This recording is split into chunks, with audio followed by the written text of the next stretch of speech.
දෘෂ්ටි දෝෂ. ඒ කොටසට ආරම්භයක් දෙන්න තමයි මේ හදන්නේ. දැන් උග දෙනෙට ඒ පාර්ට් එක සම්බන්ධයෙන් ආපු ප්‍රශ්න වලට උත්තර ලියන්න ගියාම පුදුම විදියට හිර වෙනවා. හරි. හේතුව තීරි බැරිකම. හරි. ඔයාලට ඇත්තට මේක පුළුවන් කරගන්න පුළුවන් ඔයාලා ගිහලා තීරි පොත බැලුවා නම්. මෙන්න මේ විදිහට තමයි තීරි පොත බලන්න ඕන. හොඳට අහගන්න. හරි. ඒ මුලින්ම ගෙලින්නම් තීරි පොතේ තමයි ඔයාලට දීලා තියෙන තීරිය හොඳට කියවන්න. ඒ වගේම තමයි කිරණ රූප සටහන් ටික නැවත අදින්න. ඒ වගේම තමයි කාච සූත්‍රයට අගයන් ආදේශ කරලා ඒ අදාළ උත්තර නැවත අරගෙන බලන්න. හරි. ඊට අමතරව ඕනම ගුරුවරයෙක් ගත්තන් පස්සේ ළමයි ඔය තියරි පාර්ට් එක කියලා දෙද්දි අනිවාර්යෙන් ගානක් හදනවමයිනේ. හරි. අන්නේ ගානත් ඔයා ආයෙ හදලා බලන්න ඒ ආපු උත්තරේම ආයෙ නැවතත් එනවද කියලා. හරි.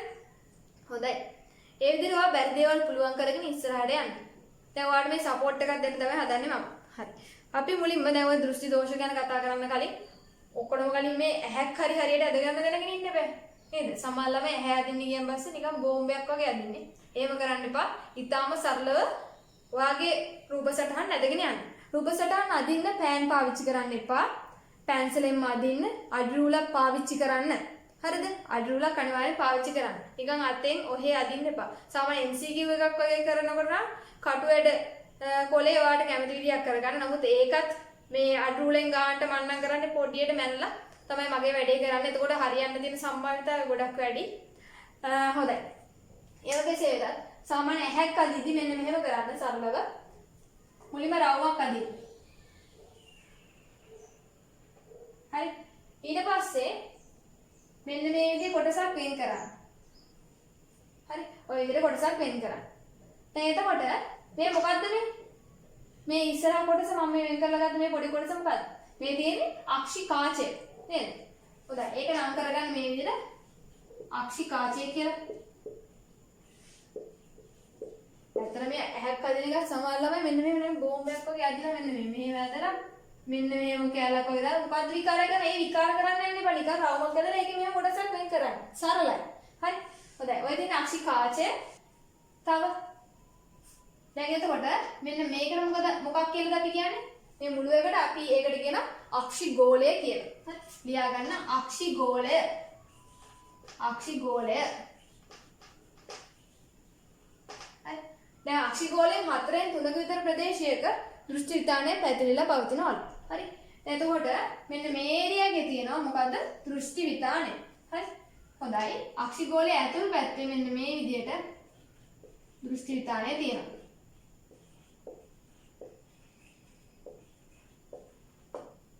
අපි කිසියම් වස්තුවක් දිහා බැලුවෙන් පස්සේ ඒකේ පැහැදිලි ප්‍රතිබිම්බයක් අපිට පේන නම් ඒකේ ප්‍රතිබිම්බය ඇති වෙන්න ඕනේ අනිවාර්යයෙන්ම මෙන්න මේ දෘෂ්ටි විතානය මතමයි. හරි. දැන් මෙහෙමයි. අපි වස්තුවක් දිහා බලද්දී අපිට ඒ වස්තුව බොද වෙලා පේන්නත් පුළුවන්, පැහැදිලිව පේන්නත් පුළුවන්. වස්තුව පැහැදිලිව පේන නම් ළමයි ඒකේ ප්‍රතිබිම්බය අනිවාර්යයෙන්ම දෘෂ්ටි විතානය මතම ඇති වෙන්න ඕනේ. හරිද? හරි. හොඳයි. ඕකත් ඉගෙන ගත්තා. තව දැන් කිරණ රූප සටහන් ඇදීමේදී අපේ පහසුව තකා අපි කරන වැඩේ තමයි ප්‍රධාන අක්ෂයත් ඇද ගන්නවා. හරි. ප්‍රධාන අක්ෂයත් ඇද ගන්නවා. ප්‍රධාන අක්ෂය ඇදගනිද්දී මේ අක්ෂි ගෝලය ගානට කොටස් දෙකකට බෙදෙන විදිහට ප්‍රධාන අක්ෂය ඇද ගන්න ඕන. හරි.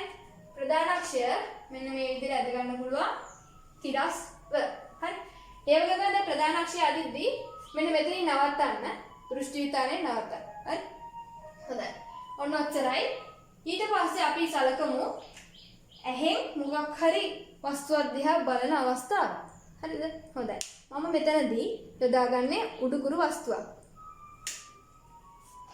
මෙන්න ඇන්දේ වස්තුව. ඔයාලා දන්න වස්තුව අදිනවා නිකන් මේ විදි ගහක් වගේ අදිනව නේද? හරි. එතකොට වස්තුවට ඉංග්‍රීසියෙන් කියන මොකක්ද ළමයි?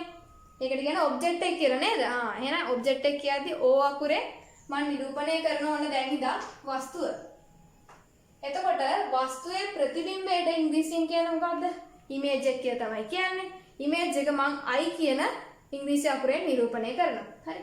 දැන් මෙතන ගිහලා වස්තුවක් තිබ්බයින් පස්සේ එයාගේ ප්‍රතිබිම්බය කොහෙද ඇති වෙන්නේ? මේ ඇහි දෘෂ්ටි විතානය මත ඇති වෙනවා. නේද? හරි. එහෙම ඇති වෙද්දී මම කිරණ රූප සටහන මෙන්න මේ විදිහට ඇද ගන්නවා. ඔයාලා අඩු වල පාවිච්චි කරලා ඇද ගන්න. හරි. මමත් අඩු වල පාවිච්චි කරලා අදින්න නැත්තම් ඕක ඕගලන්ට අමතක වෙයි.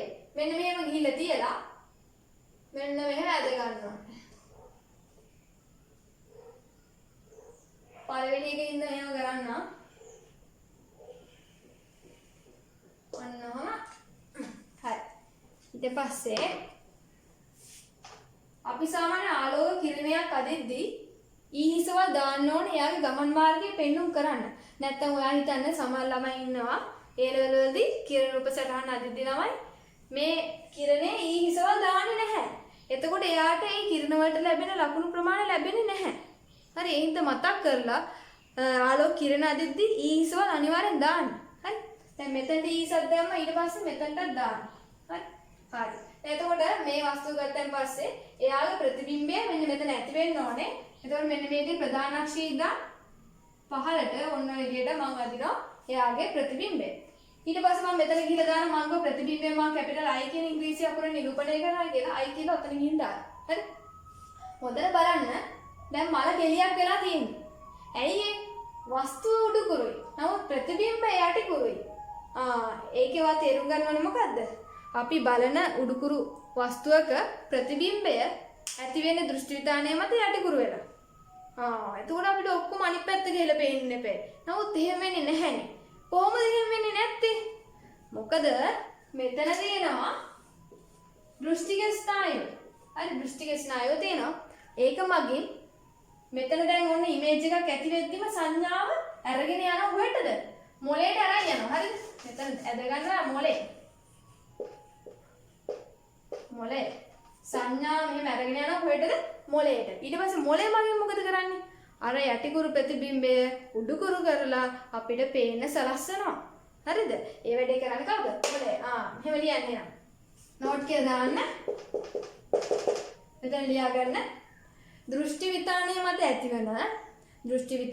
ඇතිවන යටිකුරු ප්‍රතිබිම්බය උඩුකුරු කර අපට පෙනීමට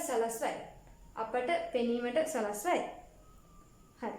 ඒ වගේම දැන් මෙන්න මේ අක්ෂි ගෝලය ගත්තන් පස්සේ ළමයි ඒ අක්ෂි ගෝලයේ විස්කම්භය වෙනස් වෙන්නේ නැහැ. අක්ෂි ගෝලයේ විස්කම්භය නියතයි.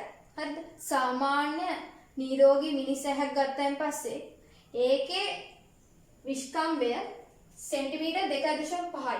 හරි සෙන්ටිමීටර් 2.5යි. හරි. අපි ගණන් හදද්දී ඒ වගේ දාලා තමයි හදන්නේ. සාමාන්‍ය නිරෝගී මිනිස් ඇසක් ගැන ගානේ තිබ්බොත් එහෙම. හරි. මොකක් හරි අවුලක් තියෙන පුද්ගලයෙක්ගේ තමයි ඊට වඩා අක්ෂි ගෝලයේ විස්කම්භය වැඩි හෝ අඩු වෙන්නේ. හරි. හොඳයි. දැන් එතකොට අක්ෂි ගෝලයේ විස්කම්භය කියන්නේ මම කෝ ඒක නියතයි කියලා. මොකද ඉතින් අක්ෂි ගෝලයේ සයිස් එක මේ ඔන්න අපි ළඟ බලද්දී ලොකු වෙනවා ඊට පස්සේ ඈත බලද්දී පොඩි වෙනවා. එහෙම මොකක් හරි විකාරයක් තිබ්බොත් එහෙම මල කෙලියක් වෙනවානේ. ඇහැ ලොකු වෙනවා ආයෙ පොඩි වෙනවා ආයෙ ලොකු වෙනවා. එහෙම වෙනත් නමුත් එහෙම වෙන්නේ නැහැ. හරි. දැන් මම අක්ෂි ගෝලයේ විස්කම්භය වන්න ගන්න යන්නේ මෙන්න මෙතන ඉඳන් මෙන්න මෙතන දක්වා අක්ෂි ගෝලයේ විස්කම්භය මෙන්න මේ විදිහට සිම්පල් D කියන සංකේතයෙන් මම සංකේතවත් කරනවා. හරි ඔයාලා දිගින් ලියන්න සිම්පල් D කියලා දාලා මෙන්න මෙතන කාචය මෙන්න මෙතන ඉඳන් මෙතන කෙළවර ඉඳන් මෙන්න මෙතන දක්වා. හරි. මෙතන සිම්පල් D සමානයි ලියා ගන්න අක්ෂි ගෝලයේ විස්කම්භය.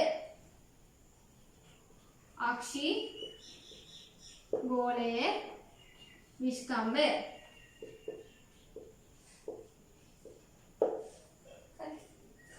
හොඳයි. ඊට පස්සේ නෝට් කියලා දාලා නැවත ලියා ගන්න. ස්ටාර් එකක් දාලා ලියා ගමු. Simple D නියතයි.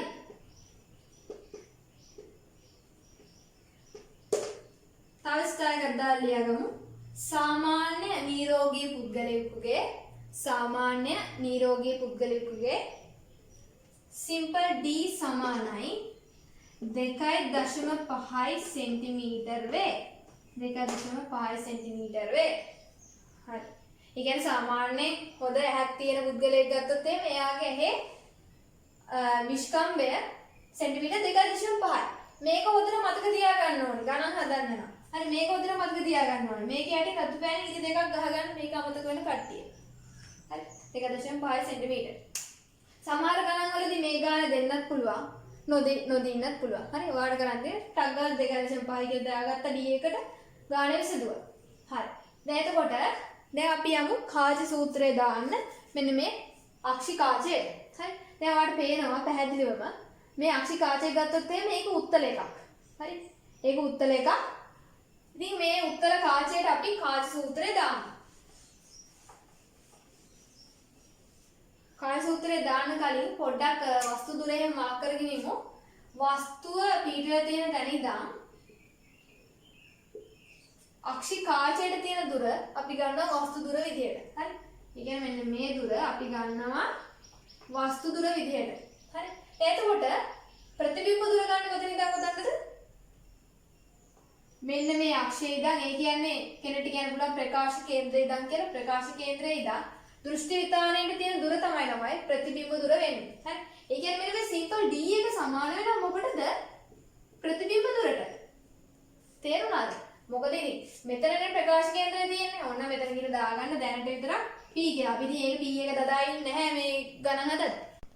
P ගේ ඉඳන් I ට තියෙන දුර තමයි ප්‍රතිබිම්බ දුර විදියට ගන්නෙ. මේකෙදි I එක හැදෙන්නේ දෘෂ්ටි විතානයේ මත නිසා අක්ෂිගෝලයේ විස්කම්බේ සමාන වෙනවා ප්‍රතිබිම්බ දුරට. ඔය දැන් අපි මෙන්න මේ කිරණ රූපසටහන සලකලා මෙන්න මේ අක්ෂි කාචයට දාමු කාච සූත්‍රය. හරි. ඔය දැන් එහෙනම් ලියන්න අක්ෂි කාචයට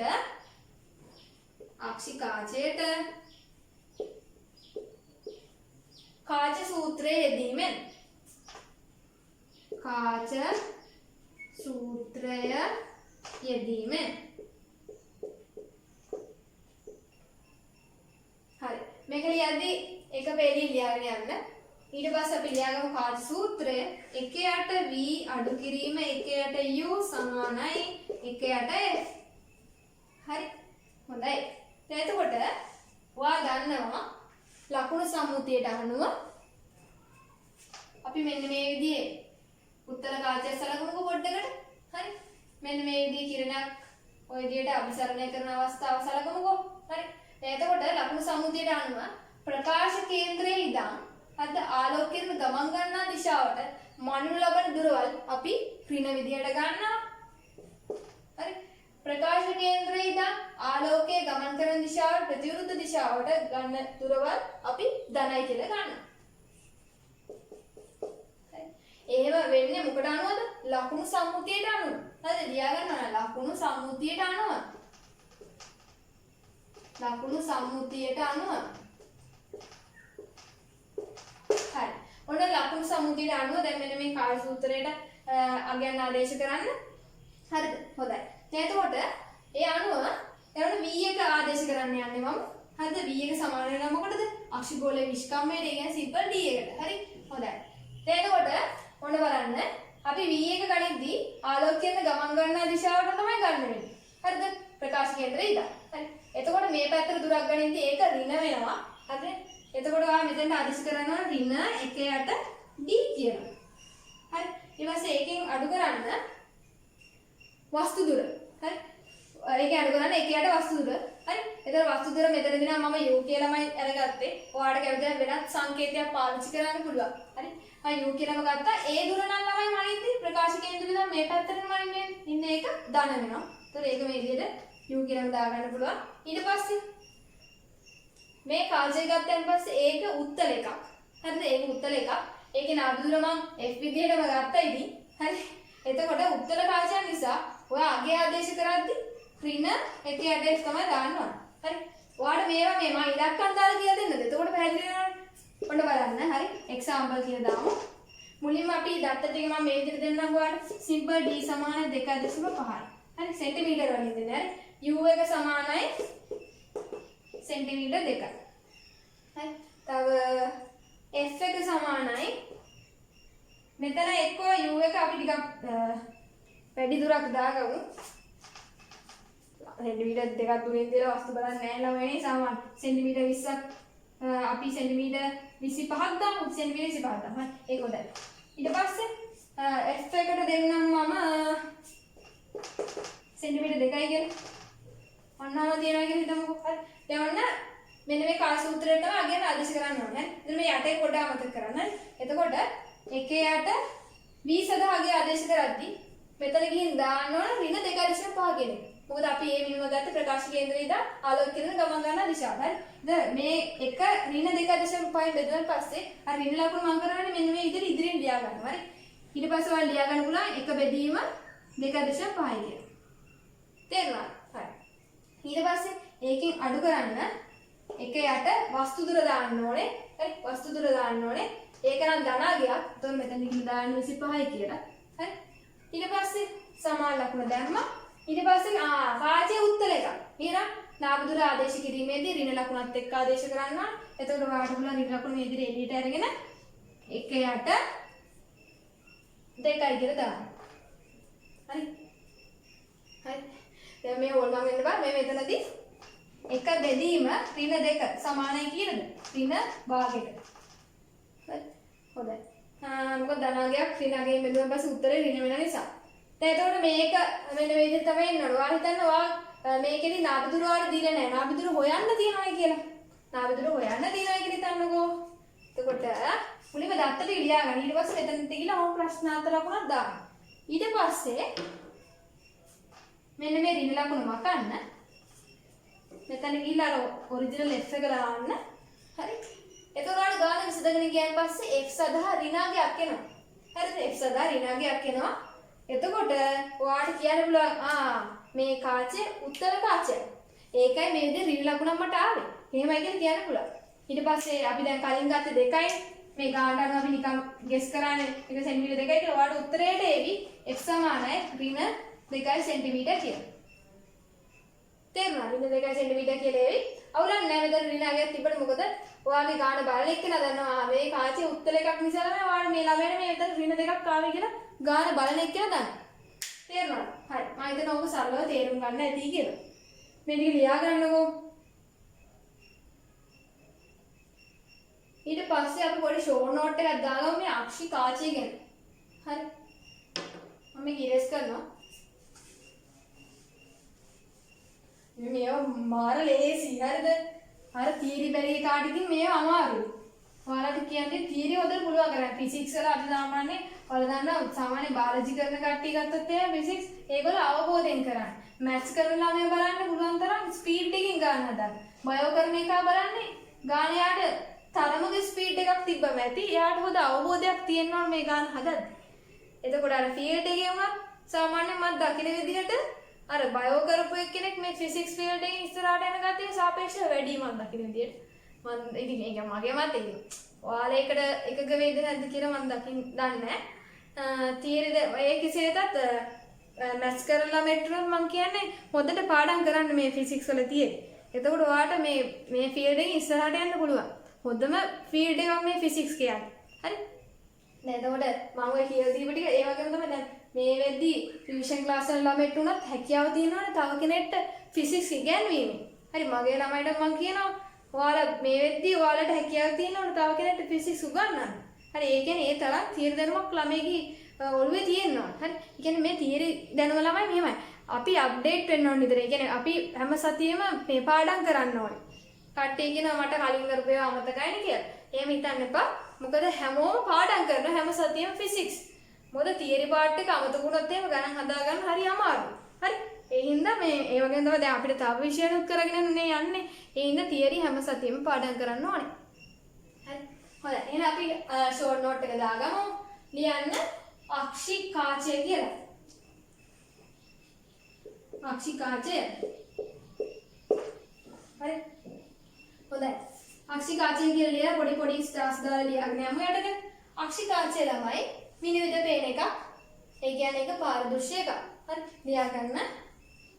පාරදෘශ්‍ය වේ. නැත්නම් පාරදෘශ්‍යයි කියලා ලියා ගන්න.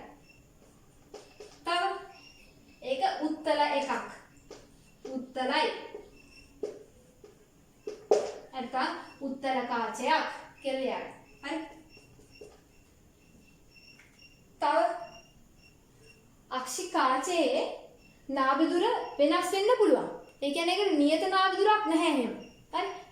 හොඳයි. මේව ලියාගන්න ස්ටෑග් එකක් දාලා අක්ෂි කාචයේ නාභිදුර ප්‍රතියෝජක පේශි මගින් අඩු වැඩි කළ හැක. වැදගත් දෙයක් කියුණා. අක්ෂි කාචේ නාභදුර වෙනස් කරනවා නම් වෙනස් කරන්නේ කවුද? ප්‍රතියෝජක පේශි තමයි මේ වැඩේ කරන්නේ ප්‍රධාන වශයෙන්. හරි. ඒවට තමයි පුළුවන්. දැන් ඔය මේව දැන් මම ඉස්සරහට කියලා දෙන්න. ළඟ බලද්දී දුර බලද්දී ප්‍රතියෝජක පේශි ඇකිලිලා හෝ නැත්තම් ඒවා ලිහිල්ලලා මේ අක්ෂි කාචේ කොහොමද නාභදුර වෙනස් කරන්නේ කියලා මම කියලා දෙන්න පොඩ ඉවසන්න. හරි. හරි. එතකොට ඒ කියන්නේ මේකට එහෙම අපි එකක් දිහා එකම වස්තුවක් දිහා අකණ්ඩව බලන්න හිටියොත් අපි මලාට කරන්න නැති වැඩක්. හරිද? අන්න එතකොට අපිට නියම නාභදුරක් තියෙනවා. හරිද? නමුත් අපි විවිධ වස්තුන් දිහා බලද්දී ඒ සැරින් සැරේට අපේ ඇහි නාභදුර වෙනස් වෙනවා. හරි? හරි.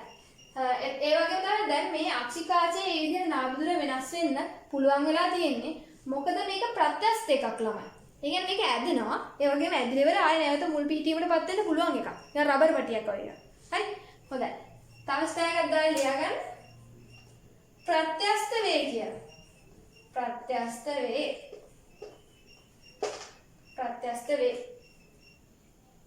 හරි. දැන් මේ උත්තලයි කියන තැනම ලියාගන්න ආලෝක කිරණ අභිසරණය කරනවා කියලා. කියන ආලෝක කිරණ මෙහෙම එකතු කරනවා. හරි. මෙයා ආලෝක කිරණ මෙහෙම එකතු කරනවා. මොකද උත්තර කාචයන් ඉතින් ලියන ආලෝක කිරණ අභිසරණය කරයි. නැත්තම් ලියාගන්න දන්න සිංහලේ ආලෝක කිරණ එකතු කරයි. හරි නේද? හරි. ඔය ලියාගන්න. අර ඔයාලා ලියවලේ වෙන මේක සමීකරණය. ඍණ 1 D ඍණ 1 U සමානයි ඍණ 1 F කියලා. මේ සමීකරණයේ සියලුම පද ඍණ ලකුණෙන් බෙදාගෙන යන්නකො. ඒතකොට ඔයාලට ලැබෙනවා 1 D එකතු කිරීම 1 U සමානයි 1 F කියලා. හරි. එතකොට මේ කියලා ලියාගන්න. හරි. එතකොට දැන් මේ සිම්පල් D කියන එක නියතයි කියලා කිව්වනේ. ඒ කියන්නේ මෙන්න මේ මුළු පදයම නියතයි. මෙතන උඩ එක තියෙන නිසා. එතකොට වස්තු දුර වැඩි කරොත් එහෙම මොකද්ද වැඩි වෙන්නේ තව? මේ පැත්තේ නාභදුර වැඩි වෙනවා. හරි. ඔය විදිහට දාගන්න. දැන් මේ ඊතල දෙක ඔයා නිල් පාටින් දානවා නම් ආයෙ වෙන පාට පෑනක් අරගෙන රතු පාට හරි මොකක් හරි පාටක් අරගෙන මේ විදිහට යටට ඊතලයක් දාන්න. ඒ පාට පෑනෙම මේ විදිහට යටට ඊතලයක් දාන්න. ඒ කියන්නේ වස්තු දුර වැඩි වෙද්දී නාභදුර වැඩි වෙනවා. වස්තු දුර අඩු වෙද්දී නාභදුර අඩු වෙනවා. හරි. ඔක ලියාගන්න. හරි. ඒ කියන්නේ වස්තු දුර අණුව කාචේ නාභදුර වෙනස් වීමේ හැකියාව තියෙනවා. හරිද? හොඳයි. හරි. මුලින්ම අපි සැලකමු වස්තු දුර අඩු වෙද්දී නාභදුර අඩු වෙන අවස්ථාව. හරි. ඒ කියන්නේ ළඟ පිහිටි වස්තුන් දිහා බලන අවස්ථාව තමයි මේකෙදි අපි සැලකන්නේ. හරිද? එතකොට නාභදුර අඩු වෙනවලු. හරි. හරි. දැන් ඔය වැඩේ කරන්නේ කවුද මං කිව්ව විදිහට? වැඩේ කරන්නේ ප්‍රතියෝජක පේශි. හරිද? එතකොට මේ සිද්ධිය සරලව ඔයාලට කියලා දෙන්න. මේ මුලින්ම මෙන්න මේ වරහන් ඇතුළේ ලියාගෙන මෙන්න මෙතනට ගිහිල්ලා ළඟින් ඇති වස්තුවක් දෙස බලන විට කියලා දාලා වරහන වහන්න. හරි. හරි. එතකොට අක්ෂි කාචය මුලින්ම ඇදගෙන ඉමු මෙන්න මේ විදිහට. ඔන්නෝම ඇදගෙන ඉමු. හරි. දැන් එතකොට බයෝ කරන ළමයිට ඔයා මේක ගිහලා පැහැදිලි කරන්න කිව්වොත් එහෙම එයා මේක හෙන සංකීර්ණ විදිහට කියලා දෙයි වාට. මොකද ඇත්ත කතාව එහෙම ටිකක් සංකීර්ණයි. හරි. නමුත් ෆිසික්ස් වලදී අපි කරන්නේ එච්චර ගැඹුරට බහින්නේ නැහැ. නිකන් යන්තම් උඩින් අත ගාගෙන යනවා වගේ වැඩක් තමයි කරන්නේ. හරිද? හරි. දැන් ඔය බයෝ එකෙක්ට එහෙම වාගුවොත් මේ සිද්ධිය පැහැදිලි කරලා දෙන්නේ කියලා. ඊළඟ මේක මචං මෙන්න මෙහෙමයි. අක්ෂි කාචය ගත්තන් පස්සේ ඒක සෙට් වෙලා දිනවා බන්ධනී කියලා දාදී. මෙන්න මෙහෙම කැලි වගේ තියෙන ඒකට තමයි බන්ධනී කියන්නේ. හරි. බන්ධනී සෙට් වෙලා දින ප්‍රතියෝජක දේහය කියන එකකට මෙන්න මේ විදිහට ප්‍රතියෝජක දේහය කියන එකකට ඒක ඇතුලේ මෙන්න මෙහෙම තියෙනවා ප්‍රතියෝජක පේශියක් කියලා එකක්. හරිද? එතකොට ඒක මේ දෙපැත්තෙම තියෙනවා. ප්‍රතියෝජක දේහය මේ විදිහට දෙපැත්තෙම අපි අදිනවා. හරි පින්තූරය දෙද්දි මේ විදිහට ප්‍රතියෝජක පේශිය අදිනවා. මම ගියේ සංකීර්ණ විදිහට ඊළඟ මේවට කියලා දෙන්න. නමුත් ෆිසික්ස් වලදී අපි ඒක එච්චර සංකීර්ණ විදිහට කියලා දෙන්නේ නැහැ. ඊටාම සරලව ඔයා කොළුවට ටක් ගාලා ධාරණය වෙන විදිහට තමයි කියලා දෙන්නේ. හරි? හොඳයි. දැන් එතකොට දැන් අක්ෂි කාචය කොහොම ඇඳන් පස්සේ මේවයි ප්‍රතියෝජක පේශි සංකෝචනය වෙනකොට හරිද? මේවයි ප්‍රතියෝජක පේශි සංකෝචනය වෙන්නේ කොයි වෙලාවෙදිද? අපි ළඟින් තියෙන වස්තුවක් දිහා බලද්දී අන්න එතකොට ප්‍රතියෝජක පේශි සංකෝචනය වෙනවා. එහෙම නැත්නම් අපේ ඇහැ ගාවට කිසිම වස්තුවක් අරගෙන ඉඳි අන්න එතකොට ප්‍රතියෝජක පේශි සංකෝචනය වෙනවා. හරිද? ප්‍රතියෝජක පේශි සංකෝචනය වීමේ ප්‍රතිඵලයක් විදිහට හරිද? මේ අක්ෂි කාචය මත බල ඇති වෙනවා. අක්ෂි කාචය මත හරිද? මේ විදිහට බල ඇති වෙනවා.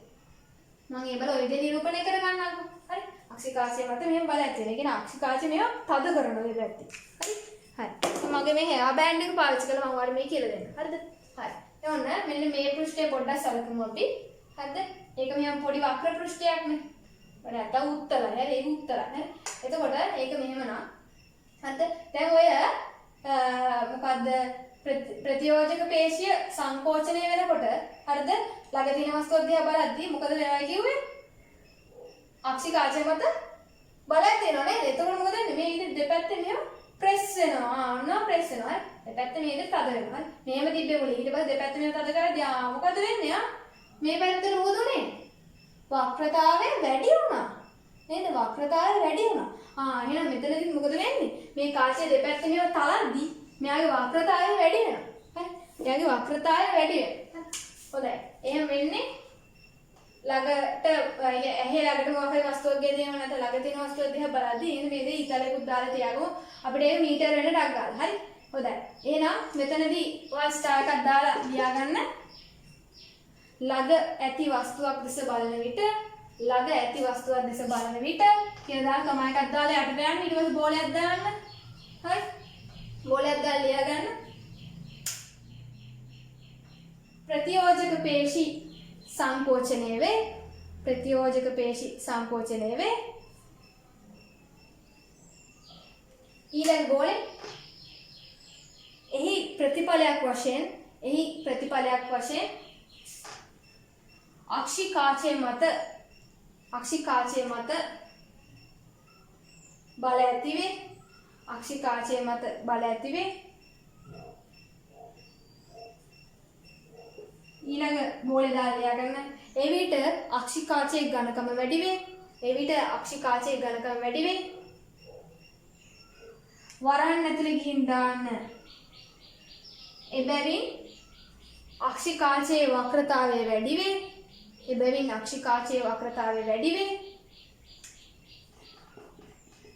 මේ සියල්ලගේම අවසන් ඊළඟ අන්තිම පොයින්ට් එක. හරි අන්තිම පොයින්ට් එක. මේ සියල්ලගේම ප්‍රතිඵලයක් වශයෙන් අක්ෂිකාචයේ නාභිදුර අඩු වේ. හරි අක්ෂිකාචයේ නාභිදුර අඩු වේ. ඔන්න ඔබ වැඩේ වෙන්නේ. හරි. ඒ කියන්නේ මේව තලද්දී ඔන්න ඇද ගන්න. හරි. ඒක මෙහෙම තලද්දී මොකද වෙන්නේ? මේක මෙන්න මෙහෙම අන්නාම වෙනවා. මේ පැත්තේ මේව නෑ. හරි. ඔන්නම නෑවෙනවා. දැන් ඔතන නෑ. මම ඕක පෙන්නුවේ කියන්නේ පුගක් මේව නවල වෙන්නේ මේක හොඳට පැහැදිලිව පෙන්නේ. හරි. ඔච්චරම නැවෙන්නේ හරිද? මෙන්න මේ මම ඒක ඇදලා පෙන්නන්නම්. මේ විදිහට දෙපැත්තෙන් ප්‍රෙස් කරාන් පස්සේ මම කිව්වා වැදගත් දේ ඝනකම් වැඩි වෙනවා කියලා අක්ෂිකාචේ. හරිද? එහෙනම් මීට වඩා ටිකක් ඝනකම් එකක් මෙහෙම යටින් ඇද ගන්න. හරි මෙන්න මේ විදිහට පොඩ්ඩක් ඝනකම් එකක් යටින් ඇද ගන්න. හරි. ඔන්න විදිහට ඝනකම් එකක් ඇද ගන්න.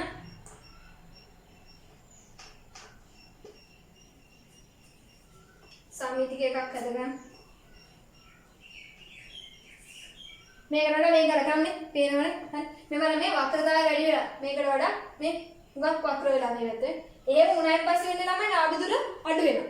හරි. ඔය දැන් සමාන්තර ආලෝක කියන දෙක මේ වැදුනා කියලා. ඒ දෙක කලින්ට වඩා මේ ගොඩාක් මේව කිට්ටුවෙන් මේ විදිහට එකතු කරනවා. හරි. අන්න ඒක තමයි නාභිදුර අඩු වෙන්නේ. දැන් මෙතන ගත්තොත් එහෙම නෙමෙයි.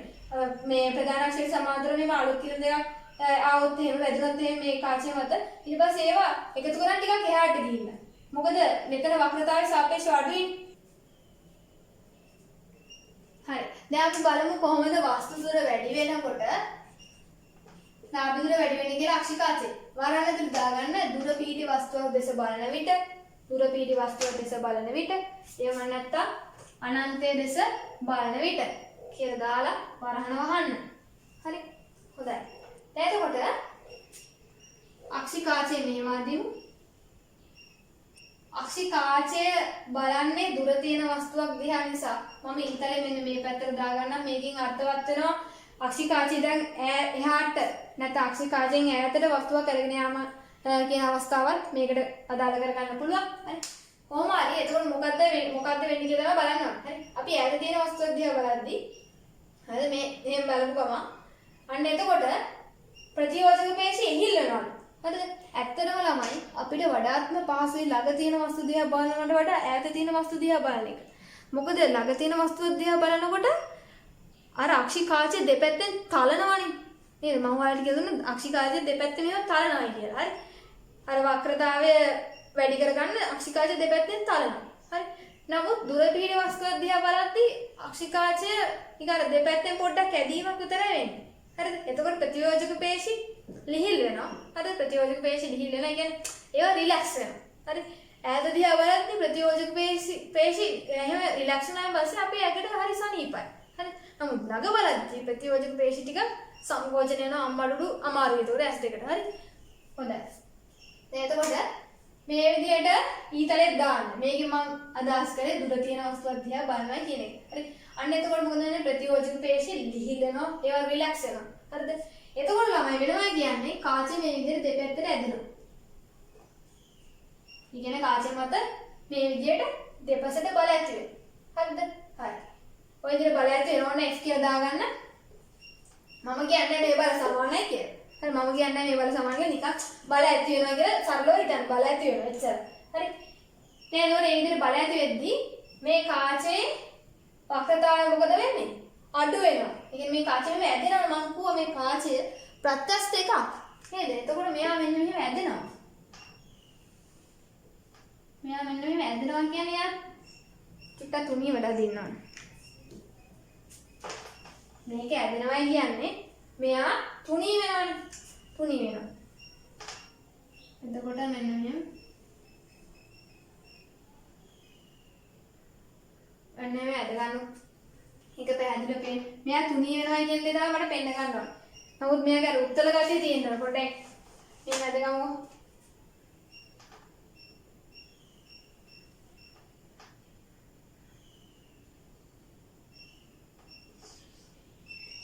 මෙන්න මෙයාගේ. හරි. කාචේ හරිද? එතකොට මෙහෙම කාචේ දෙපැත්තට ඇදුනාන් පස්සේ හරිද?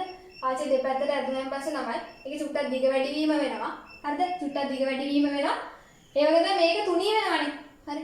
මේ විදිහට තුනී වෙද්දී මොකද මේ වක්‍රතාවය මේ පැත්ත බලන්නකො මේ වක්‍රතාවය අඩු වෙනවා. කලින් මෙහෙම බොකුඩු වෙලා තිබ්බා. දැන් බොකුඩු ගතිය අඩුයි.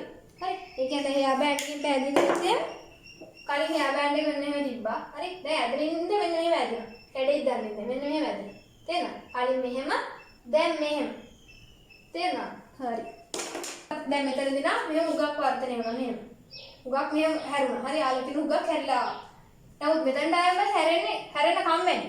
හරි හැරෙන කම්මැලි මෙන්න මෙහෙම පොඩ්ඩක් හැරෙනවා. එතකොට මේ එහායින් තමයි සෙට් වෙන්නේ. හරි. ඇදලා වෙන්නන්න. හරි. දැන් මෙතනට ඔන්න මේ විදිහට නානාක්ෂර සමාදල ආරම්භ කියලා දෙකක් කොයි විදිහට වදිනවා කියලා දන්නවද? හරි. දෙපැත්තේ. ඊට පස්සේ දැන් මෙතනදී නම් වර්තන මෙන්න මෙතන තමයි නාභිලක්ෂය කියලා. එතකොට එතනදී මේ විදිහට ඒ නාභිලක්ෂය හරහා ගමන් කරන මේ විදිහට ඔන්න මේ විදිහට ආලෝක කිරණ එකතු වෙනවා. හරි. මෙන්න මෙතන තමයි දැන් ඔන්න නාභිය. හරි. නමුත් මෙතනට ඇවිල්ලා ඒ කිරණ දෙක පතනේ වුණොත් කියනවා. ඔන්න බලන්න. මංගුව වක්‍රතාවය අඩුයි. එතකොට නාභිදුර වැඩි කියලා. දැන් නාභිදුර පිටන්නේ මෙන්න මේ හරි වගේ. හරි. ඇයි ඒ නාභිදුර එහාට ගිහිල්ලා පිටන්නේ? මොකද වක්‍රතාවය අඩු වුණා. එතකොට අර කලින් තරම් ලොකු ප්‍රමාණයක් වර්ධනය කරන්න අමාරුයි. වර්ධනයේට හොරයි. හරි වර්ධනයේට හොරයි. එතකොට අර කලින් තරම් මේව හරවන්නේ නැහැ ගොඩක්. වර්ධනය කියන එකේ අදහස මේව හැරිලා ගමන් කරනවා කියන්නේ කලින් නම් ගොඩක් හැරෙනවා. දැන් චුට්ටයි හැරෙන්නේ. හරි දැන් චුට්ටයි හැරෙන්නේ. එහෙනම් මේක චුට්ටක් හැරිලා උගක් එහායිවි එකතු වෙනවා. මෙන්න දැන් නාභිය තියෙනවා. හරි. හොඳයි. සරලව හිතන්න. හරි. මෙතන නාභිදුර කොටයි, මෙතන නාභිදුර දිගයි. හරි නේද? ඔන්න ලියා ගන්න මේ පැන්සලෙන් මං කියන මේ චුට්ටි චුට්ටි දේවල් ලියා ගන්න. ඔයාලා ඉන්න පේපර් එකේ මේවා ගිහින් ලියන්න එපා. මේ මම මේ අවබෝධයට කියන්නේ මෙන්න මේ වගේ පොඩි දේවල්. මං කියන්නේ මෙතනදී වර්ධනයේට හොරයි. වර්ධනයේට හොරයි. එහෙම ලියන්න වර්ධනයේට හොරයි. හරිද? හොඳයි ඔන්න ඔය දේවල් ටික තමයි කියලා දෙන්න ඕනේ. තව මෙතනදී අපි ලියාගමු වැදගත් දේවල් ටික නේ. වැදගත් දේවල් ටික ලියාගමු මෙන්න මෙහෙම ලියාගමු. නෝට් කියලා දාන්නකෝ. මේ ලියන්න. දුර පිහිටි වස්තුවක් දෙස බලන විට දුර පිහිටි වස්තුවක් දෙස බලන විට දුර පිහිටි වස්තුවක් දෙස බලන විට ප්‍රතියෝජක පේශී ඉහිල් වෙන නිසා ප්‍රතියෝජක පේශී ඉහිල් වෙන නිසා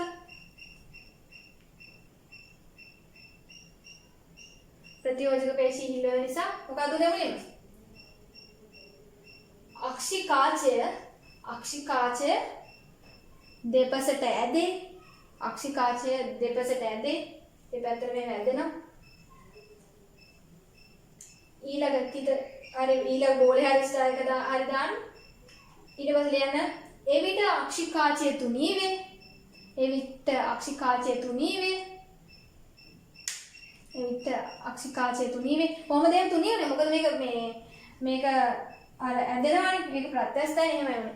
හරි එවිට අක්ෂිකාචය තුනී වේ. එතකොට වරහන් ඇතුලේ දාලා ලියන්න. එවිට අක්ෂිකාචයේ වක්‍රතාවය අඩුවේ.